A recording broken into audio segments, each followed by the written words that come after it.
सिद्धिभ्यः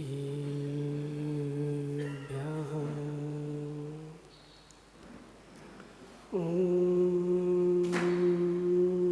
नमः सिद्धिभ्यः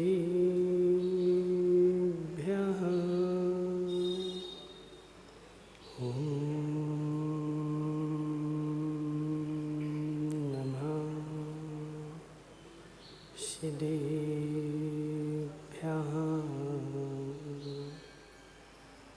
तज्जयति परं ज्योति समं समस्तैरनन्तपर्याये दर्पणतले सकला प्रतिफलति पदार्थमालिका यत्र हरिहन्ताणं नमो सिद्धाणं नमो वायरेयाणं नमो अध्यायाणं नमो लोये सव्यसाहुरम्।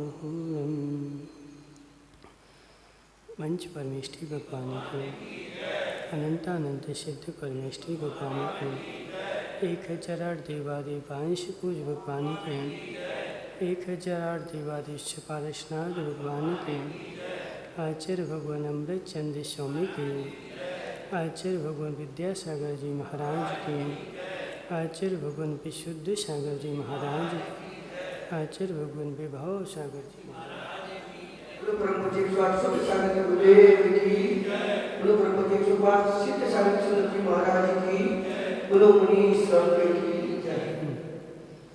मनुष्य तीर्थंकर भगवान की दिव्य देशना शादवाद वाणी जयवंत हो।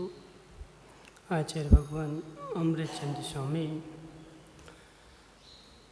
गाथा नंबर 8 में समझा रहे हैं कि हे जीव, उपदेश सुनने का पात्र कौन होता है। उपदेश किसके लिए कार्यकारी हो सकता है और किसके लिए अकार्यकारी हो सकता है। तो उपदेश को सुन करके जो सम्यक बोध को प्राप्त हो जाए उसके लिए तो उपदेश कार्यकारी है, और सम्यक उपदेश ना पा पाया तो वह उपदेश भी अकार्यकारी है। निमेश पंडित जी, उपदेश का सम्यक बोध, उपदेश एक प्रकार का होता है और समझने वाले अनेक लोग अनेक प्रकार से समझते हैं। जिसकी जितनी बुद्धि होती है, माताओं, जिसकी जितनी बुद्धि होती है वह उतना ही समझता है। आटा एक जैसा रहता है। नमेश पंडित जी, आटा एक जैसा रहता है, वही आटा 4 माताओं को दिया जाए क्या होगा? हैं अजित भाई, आटा वही है, आटे में से किंचित मात्र भी कुछ भी निकाला नहीं। आटे के जितने गुण थे वह सारे उसमें थे और 4 माताओं को वह आटा दिया गया। एक माता ने तो उस आटा नाश ही कर दिया, ना वो आटा बना और ना रोटी बनी। समझ रहे ना? ना वो आटा बना और ना वह रोटी बनी, वह सामग्री नाश ही हो गई पूरी। और दूसरी माता को वही आटा दिया, उसने ऐसी रोटी बनाई कि हुकावत जी खा करके और मोटे हो गए। हुकावत जी, आटे में कुछ कम ज़्यादा था क्या? आटे में कुछ कम ज़्यादा था क्या? नहीं था। आटे में तो राजेंद्र भाई जितने गुण थे, जितने पोषक तत्व थे, वह सारे विद्यमान थे। लेकिन उस माता का ऐसा दुर्भाग्य था बेचारी का, क्या करें। जितनी बुद्धि होगी उतना ही तो काम होगा। बदामी लाल जी, जितनी बुद्धि होगी उतना ही तो काम होगा। अब बुद्धि नहीं होगी तो बुद्धि तो दूर बाहर से डाली नहीं जाती। जितना क्षयोपशम, समझना बदामी लाल जी, एक सत्य घटना है, सत्य घटना है।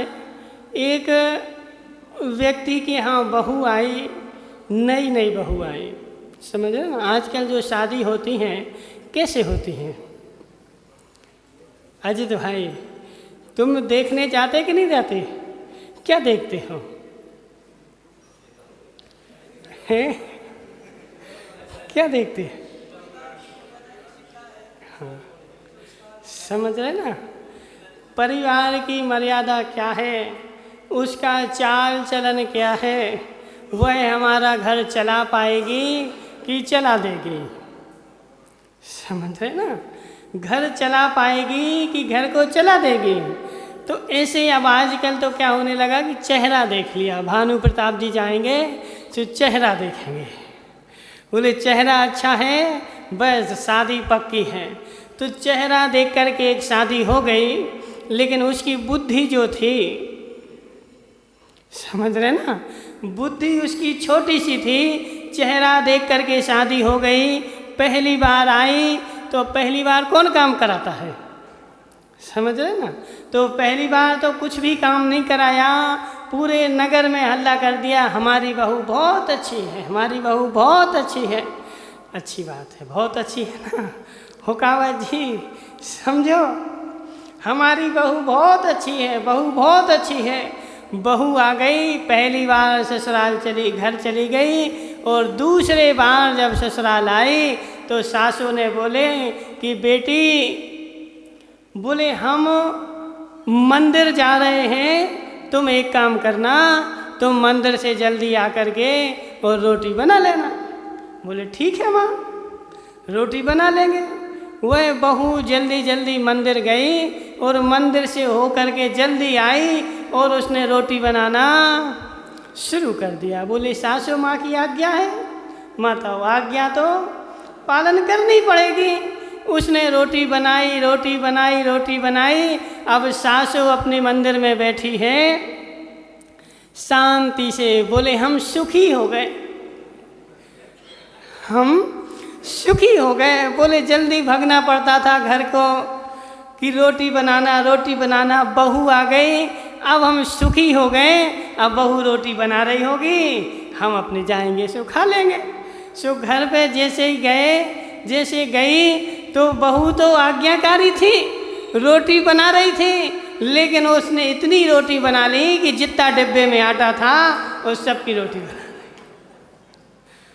समझ, उसने आज्ञा भंग नहीं की, आज्ञा भंग नहीं की। रोटी तो बनाई, लेकिन जितना डिब्बे में आटा रखा था उस सारे डिब्बे की रोटी बना ली बहू। अब रोटी तो हुकावत जी बन ही गई, अब क्या करोगे? पूरी खा लोगे? बदामी लाल जी, पूरी खा लोगे? नहीं खाओगे। समझो, अब रोटी तो थी, बनी गई। अब बहू से कुछ कहते हैं तो कल से रोटी भी नहीं बनेगी। तो उसमें सास जो थी वो होशियार थी, उसने बहू से कुछ नहीं बोला। बोले बहू, अब कल से एक काम करना, जब हम मंदिर से आ जाएंगे तब तुम रोटी बनाना। बोले ठीक है माँ, जब तक हम मंदिर से नहीं आते तब तक तुम एक काम करना, ये झाड़ू पोछा कर लेना। सास मंदिर गई, दूसरे दिन लौट के आई। सो बहू जो थी वहाँ चौराहे पे झाड़ू लगा रही थी। बोले क्या हुआ बहू? बोले तुम तो बोल के गई थी माँ कि झाड़ू लगा लेना। अब घर की झाड़ू लग गई थी, सो हमने सोचा जी रोड पे भी कचरा डला है, सो यहाँ भी झाड़ू लगा दें। क्या हुआ? क्या हुआ? सास के उपदेश में कमी थी क्या? संदीप भाई देखो, ऐसे नहीं चलेगा तुम्हारा, समझ रहे ना। देखो 2 दिन बाद आए और वो भी आधा घंटा लेट आए। सुनो, तुम्हारी चर्चा चल रही थी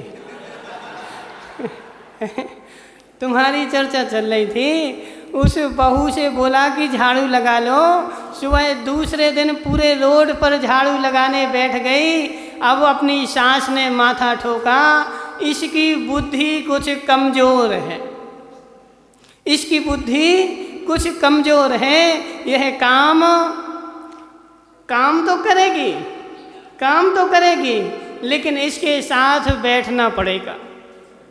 अजित भाई आप समझना, सास के उपदेश में कुछ कमी थी क्या? सास के उपदेश में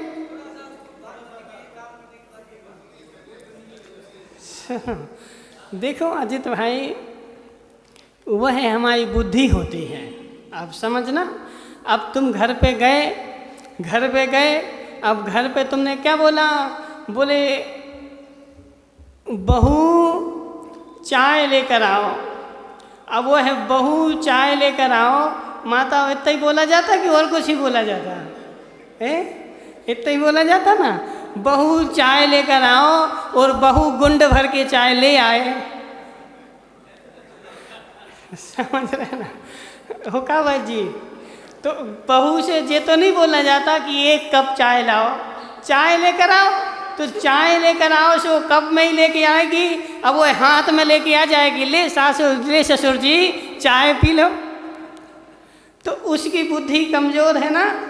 चाय लेकर आओ इतना उपदेश दिया तो समझ जाना चाहिए कि एक कप में चाय लेकर आओ। ऐसा नहीं बोला जाता कि कप भी लेकर आओ। जब चाय लेकर आते संदीप भाई, तुम्हारे यहाँ सही होता है? कैसा होता? गुंड में तो नहीं ले आते? नहीं ले आते, कप में ही लाते ना। तो तुम उनसे बोलते कि कप में लेकर आओ, बोलते हो? नहीं बोलते ना। तो वह उपदेश उसमें गर्वित होता है। रोटी बना लो तो उतनी रोटी बना लो जितनी खाना हो, पूरे डिब्बा की रोटी थोड़ी बना लो। तो ऐसे उपदेश जो होता है वह एक सा होता है। उपदेश जो होता है एक सा होता है, और एक से उपदेश में जिसकी जितनी बुद्धि होती है वह उतना ग्रहण कर लेता है। हंसमुख माठ साहब समझना, तुम क्लास में पढ़ाने जाते हो, सो एक एक बच्चे को अलग अलग पढ़ाते कि एक सा पढ़ाते सबको? एक सा पढ़ाते ना, कि जे छोटे गरीब का बच्चा है इसको कम पढ़ाएंगे, जी अमीर का बच्चा है इसको ज़्यादा पढ़ाएंगे। संदीप भाई ऐसा तो नहीं होता। एक सा बच्चे को पढ़ाया जाता है माताओं, लेकिन क्या सारे बच्चे एक सा ग्रहण करते हैं? बोलो ना, नहीं करते ना। क्यों? जिसकी जितनी बुद्धि होगी वह उतना ही ग्रहण करेगा। जिसकी छोटी बुद्धि होगी वह थोड़ा सा ग्रहण करेगा। ऐसे आचार्य भगवान समझा रहे हैं कि जो श्रोता होता है, जो उपदेश का पात्र होता है, वह कैसा होना चाहिए? सुनो, उपदेश का पात्र जैसा उपदेश दिया जा रहा है, व्यवहार का भी ज्ञाता हो, निश्चय का भी ज्ञाता हो, लोक का भी ज्ञाता हो, सभा का भी ज्ञाता हो, उसके अनुसार उपदेश होता है। अब कल हमने बोला था पंडित जी, मुनिराज षट कर्म का उपदेश दे सकते हैं कि नहीं? देखो अभी हम भूले नहीं हैं। संदीप बोल रहे, पूछ सोच रहा होगा महाराज जी तो भूल गए, हमें सब याद है। मनसुख लाल जी, मुनिराज षट कर्म का उपदेश दे सकते हैं कि नहीं? दे सकते हैं। कौन से मुनिराज ने षट कर्म का उपदेश दिया? कौन से आगम के? कोई तो हम पूछ रहे ना। बोलो निमेश पंडित जी। आदिनाथ भगवान ने। तो आदिनाथ भगवान मुनिराज थे क्या? मुनि अवस्था में उपदेश दिया क्या? देखो सुनो निमेश पंडित जी, हमने वही चर्चा चल रही कि उपदेश तो एक सा होता है। क्या तुम्हें स्मारक में ऐसा पढ़ाया गया कि आदिनाथ भगवान ने मुनि अवस्था में उपदेश दिया? नहीं पढ़ाया गया ना। फिर भी तुमने ग्रहण कर लिया कि नहीं? सुदीप भाई ग्रहण कर लिया कि नहीं? तो यह तुम्हारी बुद्धि की विशेषता है, यह टीचर की विशेषता नहीं है। और आज देखो होता यही है, हम यहाँ पे कुछ बोलेंगे, जिस शाम की क्लास में कल परसों कोई बोल रहा था, कौन बोल रहा था? मनसुख लाल जी, कौन बोल रहा था? तुम ही तो बोल रहे थे शायद, कल परसों नरसों बोल रहा था कोई। हमने उनसे प्रश्न पूछा, सो ने प्रश्न का उत्तर दिया। फिर हमने पूछा कि तुम्हें ऐसा किसने पढ़ाया? बोले महाराज जी तुम्हें ने तो पढ़ाया है। समझ रहे ना? जबकि हमने वैसा बोला ही नहीं। श्रोता अपने अनुसार ग्रहण कर लेता है, वक्ता तो जो सत्य है उसी को बोलता है। आदिनाथ भगवान ने कभी भी षटकर्म का उपदेश दिया नहीं। जो तीर्थंकर होते हैं वह दीक्षा लेकर के मौन हो जाते हैं, और जब तक केवल ज्ञान नहीं होता तब तक बोलते नहीं हैं। जो षटकर्म का उनने उपदेश दिया वह गृहस्थ अवस्था में दिया। निमेश पंडित जी, जो षटकर्म का उपदेश दिया वह गृहस्थ अवस्था में दिया है, न कि मुनि अवस्था में। अब बोलो पंडित जी, मुनिराज षटकर्म का उपदेश दे सकते कि नहीं? बोलो ना, कौन बोलेगा? सुदीप भाई बोलो, नहीं दे सकते पक्का?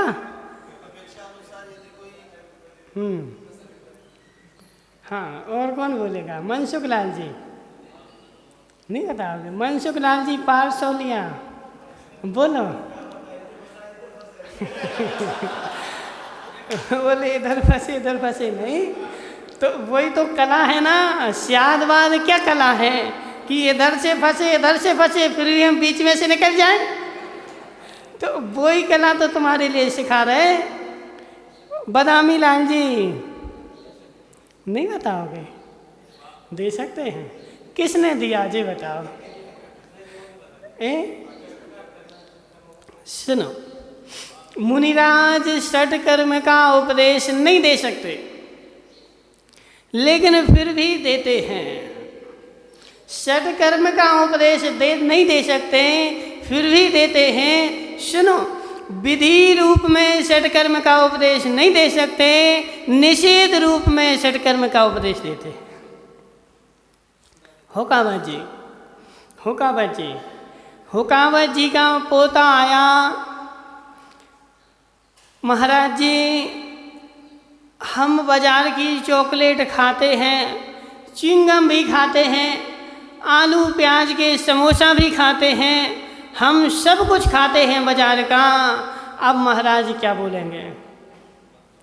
पिंटू भाई बेटा तुम बाजार की वस्तु नहीं खाना, बाजार की वस्तु खाने से दोष लगता है, कर्म का बंध होता है। अब वह नहीं मान रहा है संदीप भाई, वह नहीं मान रहा कि नहीं हम तो खाएंगे। अब क्या किया जाए? अब उससे बोला जाएगा कि जिसमें ज़्यादा दोष है उस वस्तु को छुड़ा दिया, जिसमें कम दोष है उस वस्तु की विधि कर दी। संदीप भाई समझना, उससे बोल दिया कि बेटा तुम चिंगम नहीं खाना। क्यों? बोले चिंगम में शुगर जो है ना माता, हो चिंगम तो नहीं खाते तुम लोग? बच्चों को तो नहीं देते ला करके? देते हो? सुनो, दो प्रतिमाधारी व्यक्ति चिंगम ना खा सकता है ना खिला सकता है। बदामी लाल जी देखो वहाँ चेहरा नहीं करो, तुम भी दो प्रतिमाधारी हो, समझ रहे ना? वह अपने बच्चे को चिंगम भी नहीं खिला सकता। क्यों? क्योंकि वह शुअर के पेट की चर्बी से बनती है। शुअर का पेट काट करके माताओं, उसके पेट में जो चर्बी निकलती नरम नरम, उस चर्बी से वह चिंगम बनती है। और यदि तुम वह बच्चे को ला करके देते हो तो तुम्हें हिंसा का दोष लगता है। हिंसा की अनुमोदना कर दी भानु प्रताप जी। समझो, तुम प्रतिमाधारी हो, प्रतिमाओं का स्वरूप समझो जरा। तुमने उसकी अहिंसा के लिए हिंसा का दोष का इसलिए माताओं समझना, यदि च्युइंगम खाते हो तो बंद कर देना, और खिलाते हो तो भी बंद कर देना। च्युइंगम ना खाना मनसुखलाल जी, खाते तो नहीं हो, और ना किसी को खिलाना। तो अब समझना, वह बच्चा आया था, वह सब कुछ खाता पीता था। उससे बोला कि बेटा एक काम करो, च्युइंगम नहीं खाना, ठीक है ना। च्युइंगम के बदले इतनी सारी टॉफ़ी हैं, कड़क वाली, शक्कर वाली, वह टॉफ़ी खा लेना, ठीक है ना।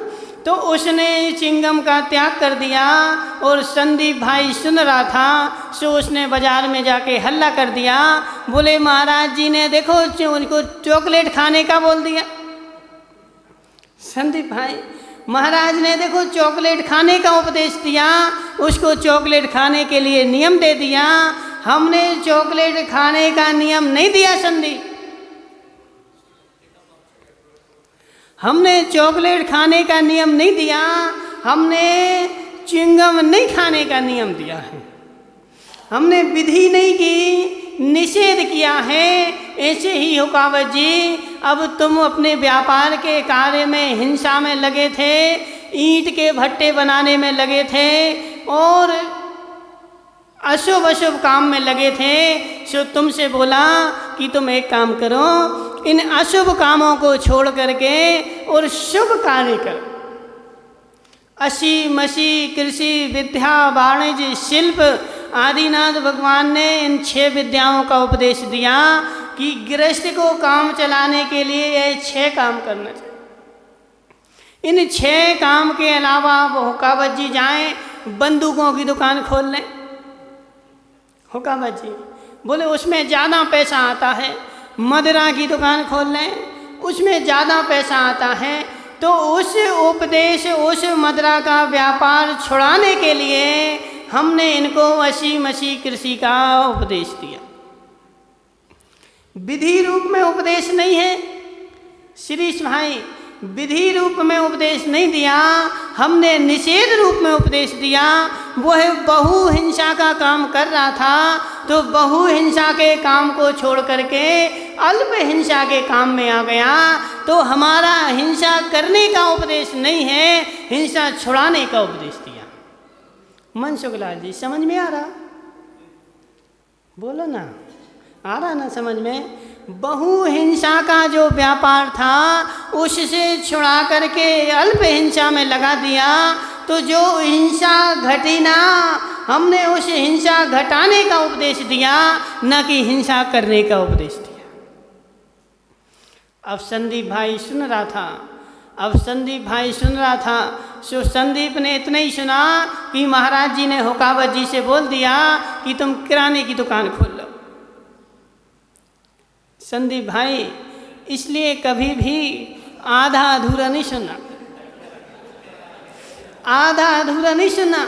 आधा अधूरा ज्ञान और आधा अधूरी वस्तु महान घातक है, महान घातक है। आधा सरपंच जी, आधा महान घातक है। अजित भाई तुमने अपने बच्चे को आधा गिलास दूध दे दिया।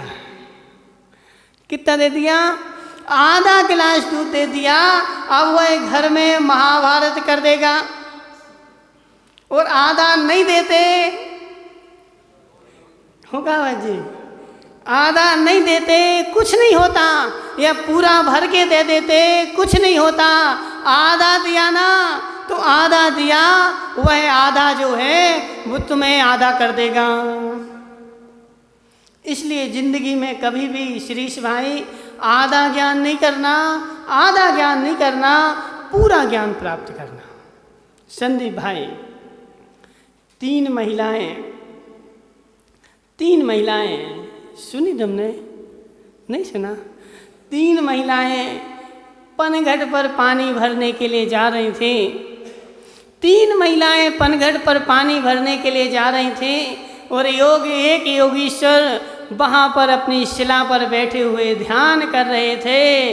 बोले आगे की अच्छी, पीछे की अच्छी, बीच की को मारो जूता चार।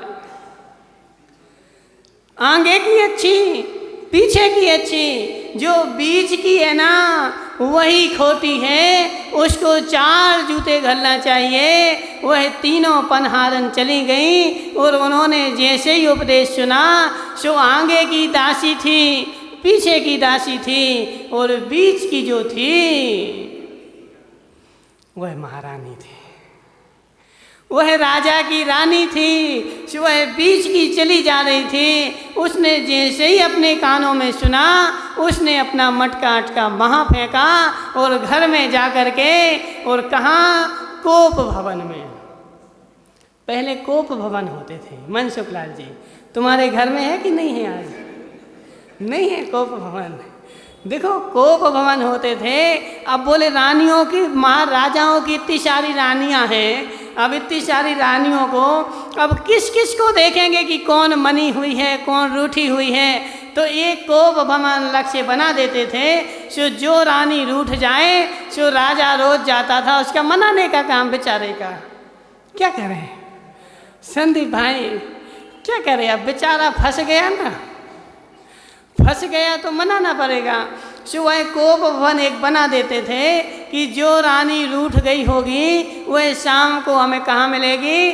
कोप भवन में मिलेगी। सो वह रानी जाकर के कोप भवन में लेट गई, पानी लेकर के नहीं आई। अब शाम को राजा ने पूछा कि क्या बात है, तुमसे किसने क्या कहा? दासी ने तुम्हारी आज्ञा नहीं मानी, मंत्री ने कुछ कहा, सैनिक ने कुछ कहा, किसने कुछ कहा तुमसे? बोले मुझसे किसी ने कुछ नहीं कहा। मैं जब पानी भरने के लिए घाट पर गई थी तो एक योगीश्वर बैठे थे, और योगीश्वर बोल रहे थे कि बीच की को जूता 4 मारो। मैंने ऐसा कौन सा अपराध किया कि मुझे 4 जूता मारो? हुकावत जी, इसलिए कभी भी आधा अधूरा ज्ञान नहीं करना। इसलिए संदीप भाई कल से समय पे आ जाना, ठीक है? कल से समय पे आ जाना, और समय पे जाना। आधा अधूरा ज्ञान करोगे तो उस बंदर के जैसे लटक जाओगे। तो वह रानी राजा के सामने रोने लगी कि महाराज ने मुझसे ऐसा कहा। महाराज ने राजा उन योगी को बुलवाया। मनसुखलाल जी, जी एक आज कला सीख लो, कला सीख लो। यदि घर चलाना हो, अध्यक्ष जी तुम्हें पहले सीखना है। यदि घर चलाना हो, समाज चलाना हो, तो महिलाओं की बातों में नहीं आना। समझ रहे ना? महिलाओं की बातों में नहीं आना। महिलाओं की बातें एक कान से सुनना और दूसरे से निकाल देना।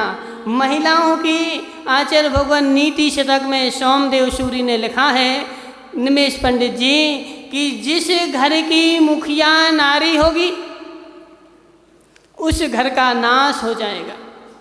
जिस राष्ट्र की मुखिया नारी होगी उस राष्ट्र का नाश हो जाएगा। जिस राष्ट्र का कोई नायक नहीं रहेगा उसका भी नाश हो जाएगा, और जिसका नायक बालक होगा उसका भी नाश हो जाएगा। इसलिए शिरीष भाई समझो, नारी को तुम अपनी दुकान का हेड बना करके मत बैठा ला। आजकल चलन चल गया ना, बोले नारियों को पहले बैठा देते। नारियों को बैठा लोगे तुम्हारी दुकान का नाश हो जाएगा। क्यों? क्योंकि उनके पास उतनी बुद्धि होती है। माताओं बुरा नहीं मानना, देखो जो है सो है। आचार्य भगवान कुंद कुंद स्वामी ने ऐसा लिखा है कि तीर्थंकरों की व्यवहार क्रिया कैसे है, तो बोले जैसे स्त्रियों की मायाचारी। जैसे स्त्रियां मायाचारी वो करती नहीं है, बोले स्वभाव से ही हो जाती है, ऐसे तीर्थंकरों का व्यवहार स्वभाव से हो जाता है। इसलिए वह स्वभाव से मायाचारी कब हो जाए?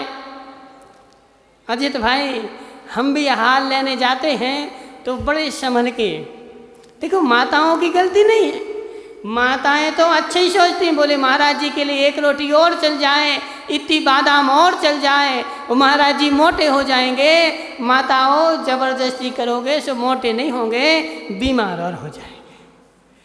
निर्मल भाई तुम यह आदत बिल्कुल नहीं सीखना, यह स्त्रियों की आदत बिल्कुल नहीं सीखना। स्त्रियों की ऐसी आदत ही होती है, एक गिलास और ले लो, एक गिलास और ले लो। माताओं जितना पच सके उतना तो कार्यकारी है। अब ऐसी हाथ में बहुत सारी बादामें दबा ली, अजित भाई बहुत सारी दबा ली, बोले महाराज जी एक दे रहा है, एक दे रहा है, समझ रहे ना, एक देंगे एक देंगे, और जैसे ही अंजलि खोली सो पूरे पटक दिए। तुम्हारे भाव तो अजित भाई बहुत अच्छे थे, तुम्हारे आहार देने के भाव तो खूब अच्छे थे, लेकिन वह अच्छा काम हमने तो अच्छा किया, लेकिन वह अच्छा हुआ कि नहीं हुआ, समझना बात को। अब तुमने मुट्ठी भर के बादाम तो पटक दी, अब यह तुम्हें पाप का बंद होगा कि पुण्य का बंद होगा, समझ रहे ना। तुमने मुट्ठी बगैर भर के पटक दी, अब तुमने तो अच्छा किया, हमने महाराज को आहार दे दिया, हमने आहार दे दिया। अब वह महाराज को आहार तो तुमने दे दिया, लेकिन वह आहार पेट में गया सो पेट खराब हुआ और भूमि खराब हुई। हो काबा जी, पेट भी खराब हो गया और भूमि भी खराब हो गई, घोर हिंसा हो गई। इसलिए अहिंसा भी जो है ना, बुद्धि पूर्वक अहिंसा हो माताओं, तभी वह अहिंसा है। वह घोर हिंसा हो गई, बोले इतनी बादाम थी, क्या हिंसा हो गई, अच्छा किया ना हमने, महाराज को बुद्धि आ जाएगी, बोले पढ़ेंगे तो बुद्धि आ जाएगी। जो संदीप भाई बोलता ना, बोले महाराज जी बादाम खाओगे बुद्धि आ जाएगी। संदीप भाई उसी के पास बुद्धि आएगी जिसके पास बुद्धि होगी। बादाम खाने से बुद्धि आती हो तो उस भैंस को खिलाना प्रारंभ कर दो, समझ रहे ना, उस भैंस को खिलाना प्रारंभ कर दो तो उसके पास खूब बुद्धि आ जाएगी, वो तुम्हें 24 घंटे दूध ही दूध देती रहेगी। संदीप भाई जिसके पास बुद्धि होगी उसी के पास बुद्धि आएगी, और एक लिमिट में दोगे तभी बुद्धि आएगी, और लिमिट से ज़्यादा दे दी तो वह अहिंसा नहीं हिंसा हो गई। हिंसा हो गई राजू भाई डीजल वाले, हिंसा हो गई, वह पेट खराब होगा। अब जिस भूमि पर जाएंगे वहाँ कितने जीवों की हिंसा होगी, अजित भाई समझना, कितने जीवों की वहाँ हिंसा होगी। सो महाराज का पेट खराब होगा, भावों की हिंसा हुई, और जहाँ गए तो उस जमीन खराब हुई, उन जीवों की हिंसा हुई।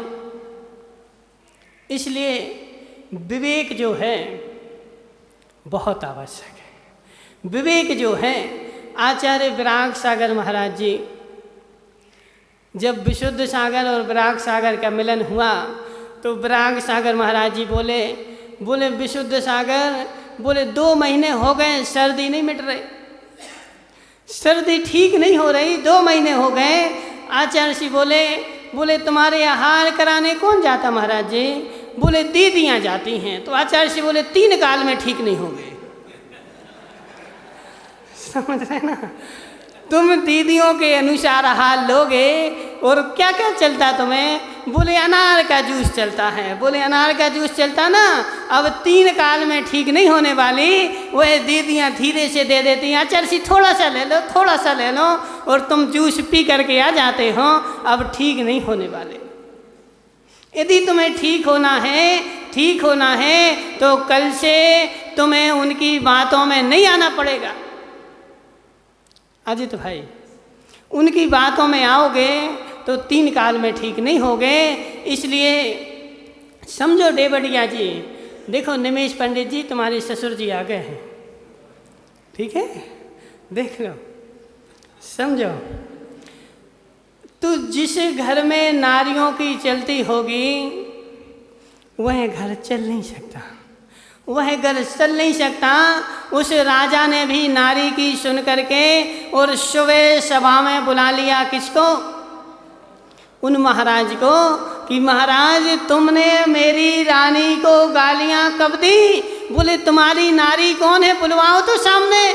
जब सामने रानी आई, बोले महाराज मैंने तो इसको देखा ही पहली बार है, मैंने इसको देखा ही पहली बार है, गालियां देना तो ठीक है, मैंने तो इसको आज तक देखा ही नहीं है। बोले नहीं राजन, ये महाराज झूठ बोल रहे हैं। कल मैं जब पानी भरने गई थी तो यह बोल रहे थे कि आगे की अच्छी बीज पीछे की अच्छी और बीच की बेकार, इसको मारो जूता चार। महाराज सब समझ गए, महाराज सब समझ गए। हे नारी तेरा दोष नहीं है, तेरा दोष नहीं है, मेरे ही कर्मों का दोष है। मैं तो अपने ध्यान में बैठा और अपने ध्यान में बैठा चिंतन कर रहा था कि बालक अवस्था अच्छी, वृद्ध अवस्था अच्छी, बीच की है जो युवा अवस्था। देवड़िया जी, आगे की अच्छी पीछे की अच्छी, बालक अवस्था में पाप नहीं होते, वृद्ध अवस्था में बेचारा थक जाता है, सो उठने की सामर्थ्य ही नहीं रहती निर्मल भाई, सो पाप नहीं होते। पाप कब करता है? जब बीच की अवस्था में जवानी आती है, सो मस्त हो जाता है, ना मंदिर दिखता है, ना भगवान दिखते हैं, ना जिनवाणी दिखती है। बोले प्रवचन सुनना तो किसका काम है? सो बोले बूढ़े बूढ़े लोगों का काम है। धनपाल जी, प्रवचन कौन सुने? प्रवचन कौन सुने? बोले जिसको घर में काम नहीं हो, दुकान जिसकी चलती नहीं हो, दुकान में ग्राहक नहीं आता हो, सो वो जाकर के जिनवाणी पढ़े। हमारी दुकान पे तो लाइन लगी। जी रमेश भाई हैं, इनका क्या नाम तुम्हारे पीछे, सरपंच जी के पीछे बैठे ना? हाँ जी, हाँ सुरेंद्र नाम है इनका। सुनो सुरेंद्र भाई, जिसको घर में काम नहीं हो, जिसकी दुकान नहीं चल रही हो, समझ रहे ना, वह जाकर के प्रवचन सुने और वह जाकर के जिनवाणी पढ़े। हमारी तो दुकान चल रही ना हसमुख भाई, हमें तो स्कूल जाना, हमें कहाँ टाइम है जिनवाणी पढ़ने का, जिनवाणी सुनने का कहाँ टाइम है। हमारा तो उम्र जो आई ना, नितेश भाई डॉक्टर साहब, नितेश डॉक्टर नाम है इनका, क्या नाम? हाँ जी, थोड़ी सी दाढ़ी बची, पूरी चली गई। क्या नाम इनका है? धर्मेंद्र। धर्मेंद्र भाई, तुम वही शोले फिल्म के धर्मेंद्र हो क्या? नहीं हो भाई। सुनो तो, जिनवाणी कौन पढ़े माताओं? बोलो ना, जिनवाणी कौन पढ़े? जिसको कोई काम नहीं हो, जिसको घर में कोई काम नहीं हो, दुकान पे काम नहीं हो, वह जाकर के जिनवाणी पढ़े। और वही जाकर के अभिषेक कौन करे? बोले हम तो रात में 12 बजे तक जगते रहते, अब हम तो 9 बजे उठते हैं और उठ के डाला पानी और फिर दुकान पर। हमें कहाँ समय है नमेश पंडित जी, हमें कहाँ समय है अभिषेक करने का, पूजन करने का। ये तो बोले पिताजी जाएंगे, अब वो बूढ़े हो चुके, दिमाग चलता नहीं है, तो धर्म कौन करे, जिनवाणी कौन सुने? सो जिसको कोई काम नहीं हो, बताओ, जिसको कोई काम नहीं हो सो वह जाकर के धर्म करे। इसलिए बीच की जो है वह बेकार है। कितना बड़ा चिंतन है। वह महाराज किसी को गालियां नहीं दे रहे थे। सुनो, जोधावत जी वस्तुपाल जी जोधावत जी, वह महाराज किसी को गालियां नहीं दे रहे थे, वह अपने आप को गालियां दे रहे थे, अपना स्वरूप का चिंतन कर रहे थे कि बीच की जो है वह बेकार। हुकावत जी, बीच की जो है वह बेकार है। उसी में सबसे ज़्यादा हिंसा होती है, उसी में सबसे ज़्यादा पाप होता है, उसमें किंचित मात्र भी स्वरूप समझ में नहीं आता है। और उसमें जिसको स्वरूप समझ में आ जाए उसका कल्याण हुए बिना रहता नहीं है। अजित भाई, उसमें जिसको स्वरूप समझ में आ जाए, यह पंचम काल में आचार्य भगवान कुंद कुंद स्वामी ने लिखा है कि पंचम काल का मुनि, माताओं, पंचम काल का मुनि 1 वर्ष तक तपस्या करे और चतुर्थ काल का मुनि 1000 वर्ष तक तपस्या करे तो उनका फल एक सा लगता है। बोले क्यों? 1000 वर्ष और 1 वर्ष में कितना अंतर है? चतुर्थ काल में चारों तरफ धर्म का फल दिख रहा था। केवली भगवान थे, अवधि ज्ञानी मुनिराज थे, मनापर्य ज्ञानी मुनिराज थे, वह धर्म का साक्षात फल चारों तरफ दिख रहा था। अजित भाई, चतुर्थ काल में तुम धर्म करने लगो, जिनवाणी सुनने लगो, अभिषेक पूजन करने लगो, व्रतों को ग्रहण करने लगो, यह पंचम काल का अतिशय है, यह पंचम काल का अजूबा है। चतुर्थ काल में तो धर्म का फल साक्षात दिखता है, केवली भगवान दिखते हैं, मनापर्य ज्ञानी दिखते हैं। वहाँ जाकर के दिल्ली वाले नहीं, डीजल वाले, सुनो, डीजल वाले राजू भाई, मुनिराज के पास जाओगे, हे महाराज हम पूर्व भव में क्या थे, आगे वाले भव में क्या बनेंगे, हमारे ऊपर कृपा करके बता दो। सो वह मुनिराज तुम्हारा सारा वृतांत स्पष्ट सुना देंगे। वह चतुर्थ काल में धर्म का फल दिख रहा था और धर्म को अंगीकार कर लो, कोई बड़ी बात नहीं। हो काबा जी, चतुर्थ काल में धर्म को अंगीकार कर लो, कोई बड़ी बात नहीं है, लेकिन पंचम काल में धर्म का फल कुछ भी नहीं दिख रहा है और फिर कोई धर्म को अंगीकार करे, यह पंचम काल का अजूबा है, अजूबा है। हुकामा जी, इसलिए पंचम काल में 1 वर्ष तक तपस्या करोगे और चतुर्थ काल में 1000 वर्ष तक तपस्या करोगे तो एक सा फल दिखेगा। वह महाराज बोल रहे थे कि आगे की अच्छी, मनसुख लाल जी तुम्हारी कौन सी है अभी? पीछे की है ना? आगे की अच्छी, पीछे की अच्छी और बीच की बेकार। राजेंद्र भाई, बीच की यदि समझ में आ जाए, बीच की यदि पकड़ में आ जाए तो लास्ट की भी सुधर जाएगी। लास्ट में इतने पाप नहीं होते जितने बीच में पाप होते हैं, इसलिए बीच की को संभालने की आवश्यकता है। वह महाराज चिंतन कर रहे थे, वह महाराज समझ गए कि हे महाराज, मैं क्या कह रहा था कि आगे और पीछे की मतलब बाल अवस्था और वृद्ध अवस्था अच्छी है और बीच की जो युवा अवस्था है वह बेकार है। मेरा कहने का आशय ऐसा था, रानी ने उसको समझा नहीं और अपने ऊपर ले लिया। इसलिए संदीप भाई पूरा सुनना, आधा अधूरा ज्ञान, आधा अधूरा ज्ञान महाबेकार है। आधे देखो,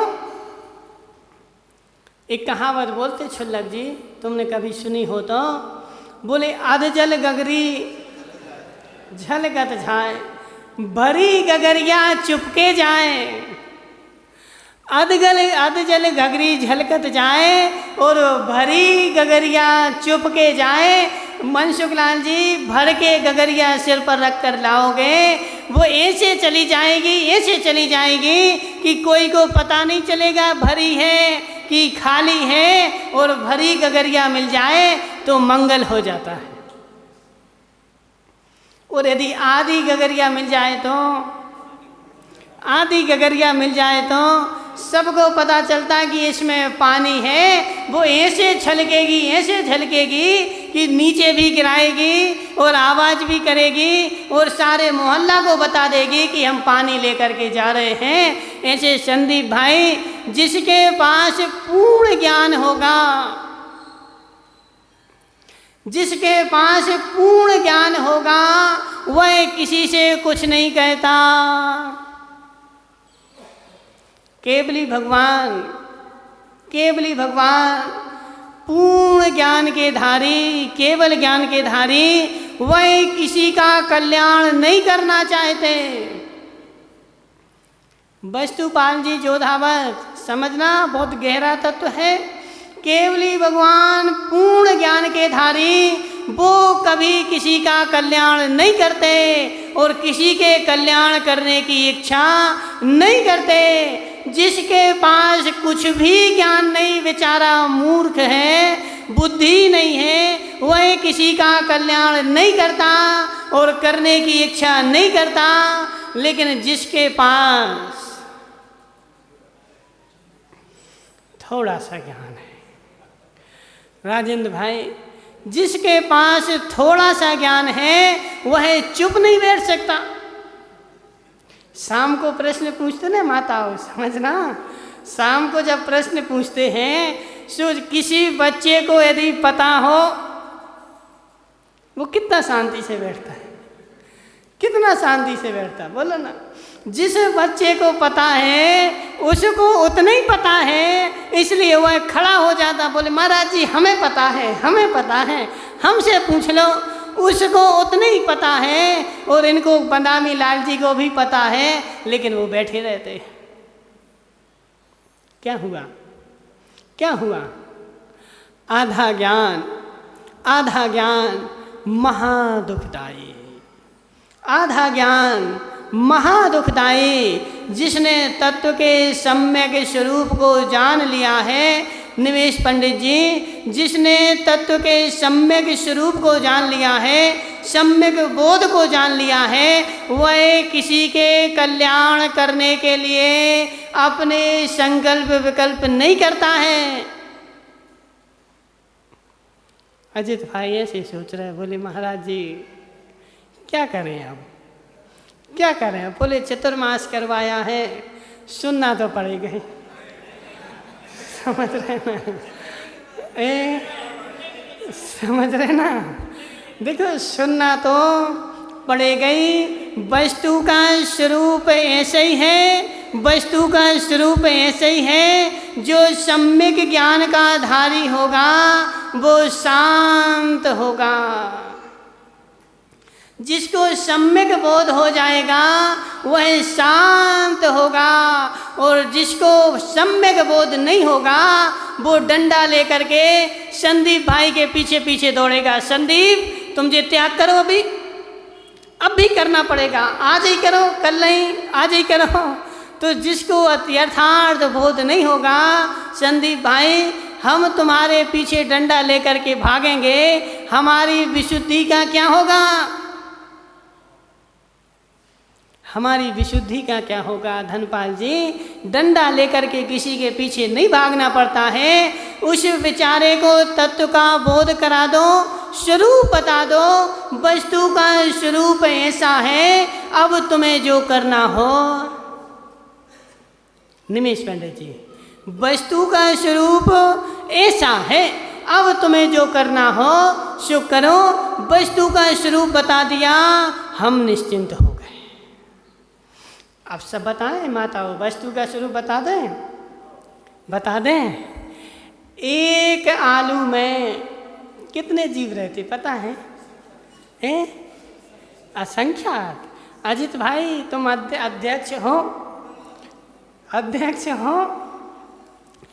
एक आलू में सुई की नोक चुभो दो, सुई नहीं चुभोना सरपंच जी, सुई की नोक चुभो दो, सुई की नोक चुभो दो। जितनी सुई की नोक जितने जगह में चुभेगी उतनी जगह में इतने जीव हैं, इतने जीव हैं कि जितने आज तक सिद्ध बन चुके उनसे भी अनंत गुणे जीव उस सुई की नोक के बराबर जगह में रहते हैं। कितने जीव आज तक माताओं कितने सिद्ध हो गए? सिद्ध भगवान कितने हैं? अनंत अनंत सिद्ध भगवान हैं। उन अनंत अनंत सिद्ध भगवानों से भी अनंत गुणी सिद्ध भगवान एक आलू की सुई के नोक के बराबर जगह में सिद्ध भगवान रहते हैं। संदीप भाई, अब तुम उन सिद्ध भगवानों को चबाओगे, चबा लोगे, इतने सारे सिद्ध भगवानों को चबा लोगे। वह सिद्ध भगवान को जो चबा रहा है, आचार्य भगवान धर्म परीक्षा में लिखते हैं, सुभाषित रत्नावली में लिखते हैं कि जो उन सिद्ध भगवानों को चबा रहा है वह तो उस मगरमच्छ अच्छा है। वस्तुपाल जी, वह मगरमच्छ अच्छा है, वह मगर अच्छा है। बेचारा 2 4 10 5 20 25 50 मछलियों को ही चबाता है, और वह जब मछलियों को चबाता है और उसका मुंह खुलता है तो उसके दांतों में ऐसी मछलियां चिपकी रहती, बिलबिलाती रहती। देखा कभी संदीप भाई? नहीं देखा? देख के आना एक बार, ठीक है ना। उस मगरमच्छ के मुंह को देख के आना, जब ऐसा मुंह फाड़ता है उसके मुंह में मछलियां चिपकी रहती हैं, बिलबिलाती रहती हैं। तो आचार्य भगवान कह रहे कि वो मगरमच्छ अच्छा है, वह माताओं वह मगरमच्छ अच्छा है। क्यों? क्योंकि बेचारे उसके पास कोई देवी नहीं है जो रोटी बना के दे दे। क्या खाए वो, क्या खाए? उसका भोजन ही वह है, वह तो मजबूरी में खा रहा है। लेकिन तुम्हारे पास खाने को हजारों चीजें हैं और फिर भी तुम जीवों के पिंड को, एक दो नहीं, अनंतानंत जीवों के पिंड को चबा रहे हो। हे मगरमच्छ, हे मगरमच्छ, हे मगरमच्छ, तुमसे अच्छा तो वह पानी में रहने वाला मगर है, तुमसे अच्छा तो पानी में रहने वाला मगर है। उसके पास कोई वस्तु नहीं, इसलिए वो चबा रहा है। लेकिन तुम्हारे पास अहिंसक वस्तुएं होते हुए भी, पिंटू भाई देख लो, पिंटू भाई देख लो, उस मगरमच्छ से भी कितनी गई बीती हमारी स्थिति है कि एक जिह्वा इंद्रिय के लालच में और अनंत अनंत सिद्ध भगवानों को चबा डाला। जिह्वा इंद्रिय के लालच में। निमेश पंडित जी, आलू का स्वाद कब तक आता है? जब तक मुंह में रहता है तब तक, कि पेट में रहता तब भी आता है? बस कितने देर के लिए, कितने देर के लिए श्रीश भाई, कितने देर के लिए वह आलू मुंह में रहता है? एक क्षण मात्र के लिए। क्षण पेट में गया, फिर पता नहीं आलू है कि केला है कि टमाटर है कि क्या है, कुछ भी पता नहीं। तो एक क्षण के मुंह के स्वाद के लिए जो अनंतानंत सिद्ध भगवानों को चबाएगा, अनंत अनंत सिद्ध भगवानों की अवहेलना कर दे माताओं, उसमें जीव नहीं है, जीव नहीं है। सिद्ध परमेष्टि भविष्य के सिद्ध भगवान विराजमान है। मंदिर में आकर के तो अर्घ्य चढ़ाते, बोले भूत भविष्य वर्तमान के तीनों भगवानों को अर्घ्य चढ़ा दिया और घर में जाकर के उनको चबा लिया है। घर में जाकर के चबा लिया। गांधी जी, घोर घोर पाप हो रहा है, घोर घोर पाप हो रहा है। इसलिए किसी से त्याग कराने की आवश्यकता नहीं है, वस्तु का स्वरूप बताने की आवश्यकता है। वस्तु का स्वरूप ऐसे ही है। अब जिसको चबाना हो तो त्याग नहीं करना, कोई भी नहीं करना त्याग, ठीक है ना। कोई भी त्याग नहीं करना, आलू प्याज लहसुन खाने का कोई भी त्याग नहीं करना। लेकिन जब खाना तो मात्र इतना सोच करके खाना कि हे मगरमच्छ, तू मुझसे अच्छा है,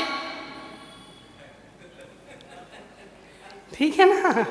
हे मगरमच्छ, तू मुझसे अच्छा है, तेरी गति अच्छी है, मेरी गति उस मगरमच्छ से भी गई बीती होने वाली है। मैंने इन्हें अनंत अनंत, हुकावत जी, हुकावत जी, इन अनंतानंत सिद्ध भगवानों को जिनकी अभी पूजा करके आए थे, उन अनंतानंत सिद्ध भगवानों को अपनी जिह्वा इंद्रिय के लालच में चबा डाला।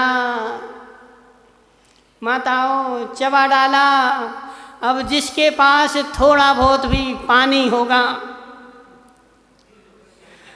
समझ रहे ना, जिसको थोड़ा बहुत भी पानी होगा वह तो नहीं खा पाएगा, वह तो नहीं खा पाएगा।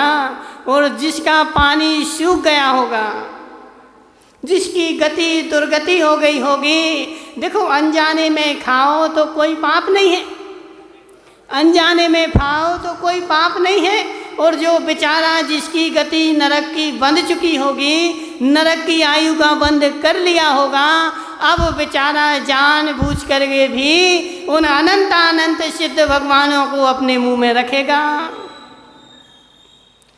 कीर्ति इसके पापा जी, कीर्ति इसके पापा, रखोगे अनंत भगवानों को मुंह में? नहीं रखोगे तो त्याग कर दो फिर आज। हुकावत जी, क्या हुआ? कम कर हुकावत जी, समझो तत्व को, समझो तत्व को समझो। हमने तुम्हें जो स्वरूप बताया है वह सुई की नोक के बराबर का बताया है, क्या उससे भी कम कर दोगे? सुई की नोक के बराबर आलू से भी कम खाओगे क्या तुम? उससे तो ज़्यादा ही खाओगे, तो खा लेना, हम मना नहीं कर रहे हैं, लेकिन ऐसे खाना कि हे मगरमच्छ, बस जैसे उस मगरमच्छ के दांतों में मछलियाँ चिपकी हुई हैं, ऐसे मुझ मगरमच्छ के दांतों में भी कीड़े चिपक रहे हैं, बिलबिला रहे हैं। वह जीवों का पिंड मैंने मुंह में रख लिया, ऐसे सोच करके खाना, खूब खाना। राजेंद्र भाई, खाते हो? नहीं खाते हो? निमेश पंडित जी, समझ में आ गया? बस वस्तु स्वरूप समझ में आ जाए।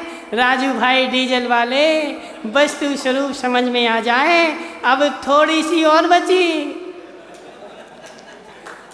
देखो आगे की चली गई, बीच की भी चली गई, अब कौन सी बची बताओ?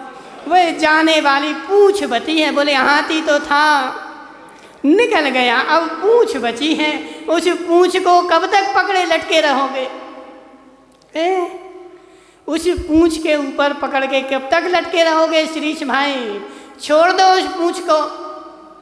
नहीं छोड़ रहे राजू भाई, नहीं छोड़ोगे? छोड़ दो ना तो अभी खड़े हो जाओ, खड़े हो जाओ, छोड़ दो। बोलो महाराज जी, वह हाथी की पूंछ पे लटके थे, वो भी हमने छोड़ दी। आज से आलू प्याज लहसुन कुछ नहीं खाएंगे। तो तुम कहाँ बचोगे? हुकावत जी, खड़े हो जाओ।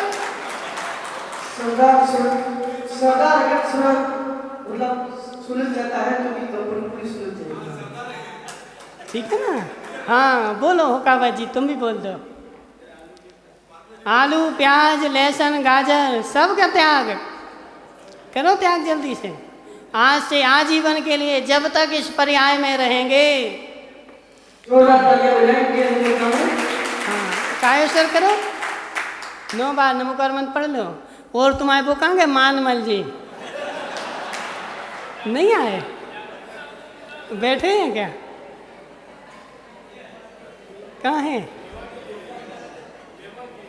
अच्छा मेहमान आए हैं। पिंटू भाई सुनो तो जरा, यहाँ पास में आ जाओ जरा। यहाँ आ जाओ पास में।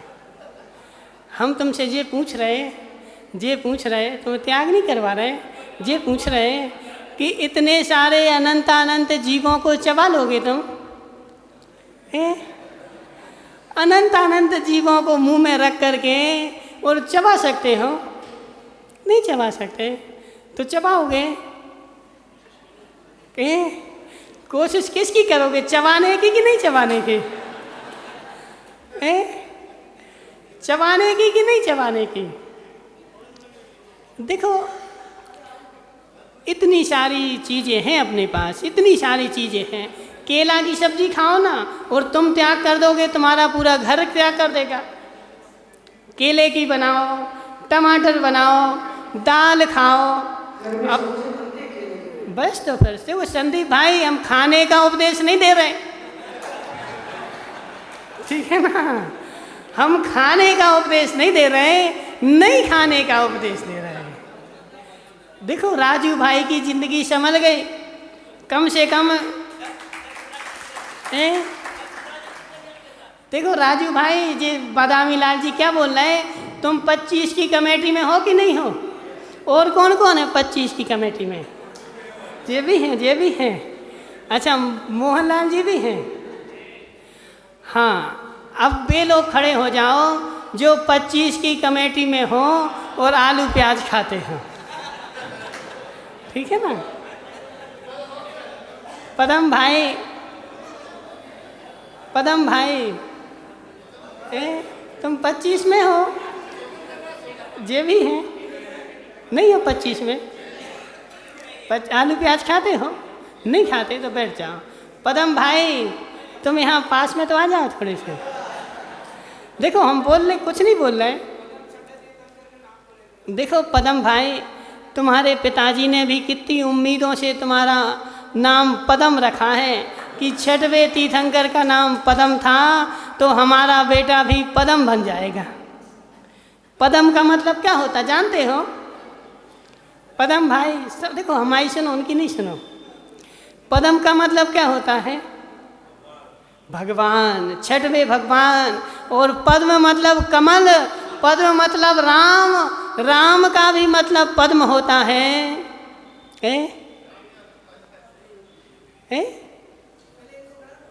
वो तो कर लेंगे, वो कोई, वो तो बोलते हो बहुत अच्छे आदमी हैं। पदम जैसा अच्छा तो कोई घाटोल में होगा ही नहीं, बहुत अच्छा आदमी है पदम तो। पदम भाई सुनो, तुम्हारे पिताजी ने कितना अच्छा तुम्हारा नाम पदम रखा कि तीर्थंकर के नाम पर